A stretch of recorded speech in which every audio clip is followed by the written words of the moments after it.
Well, White House Chief of Staff Ron Klain tweeting a recent opinion piece that says 2021 was not such a bad year, arguing the Biden administration is more honest, more competent, and mostly scandal-free. Fox News contributor Jonathan Turley says this simply is not true. Here's what he wrote on foxnews.com, quoting media and Biden administration cover up these three scandals. In scandal-free year, if there is no coverage, there is no scandal.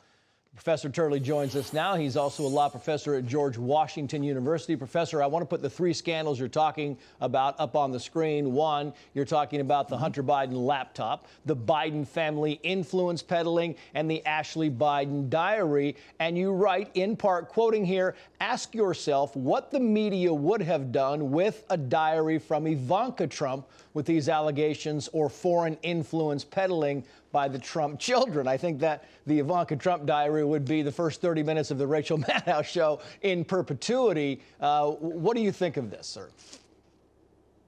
Well, of course, we don't have to wonder, Trace, because all last year the media was pursuing every possible foreign peddling theory, any influence through the children of Donald Trump. And I actually had no objection to that. I think it was a legitimate interest into whether foreign, countries or companies were influencing the president through their family.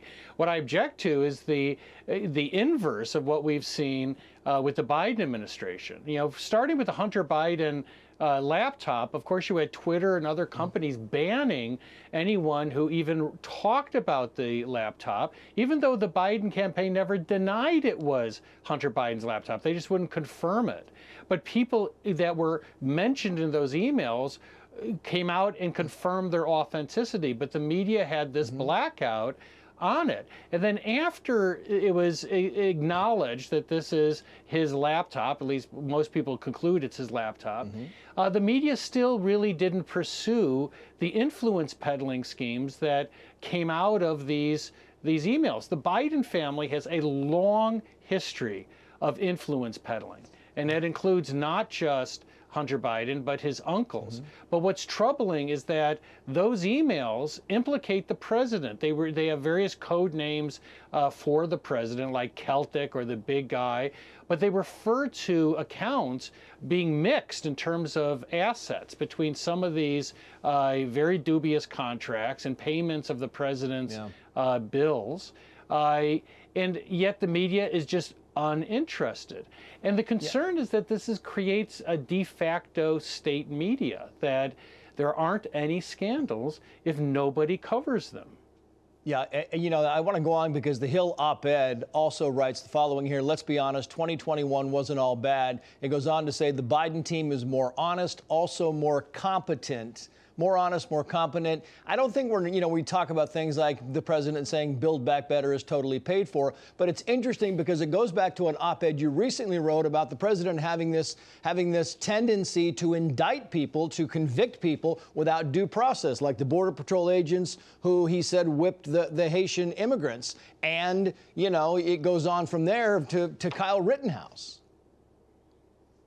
Right. I think there's really troubling aspects to how the Biden administration has dealt with the Justice Department and other agencies on legal matters.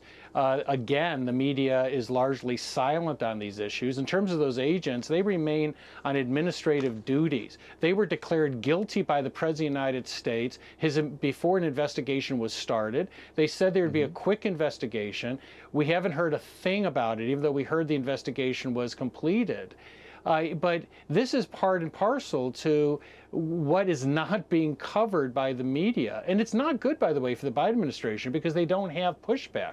They don't have that pressure to do better. And a good example of this is the New York Times. The New York Times ran the legal memoranda of Project Veritas, a conservative publication. They ran that even though it was clearly stolen or obtained, without their permission.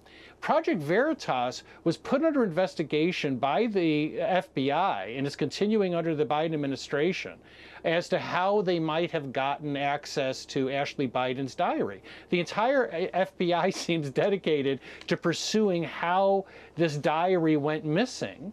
The New York Times could be raided on the same grounds. They raided Project Veritas's publisher because he had access to this diary. I assume that they're not going to raid the publisher of the New York Times. And that's the issue. There's an inconsistent standard that seems to be applied here. Yeah, that is the issue. Professor Turley, thank you for joining us. We appreciate it.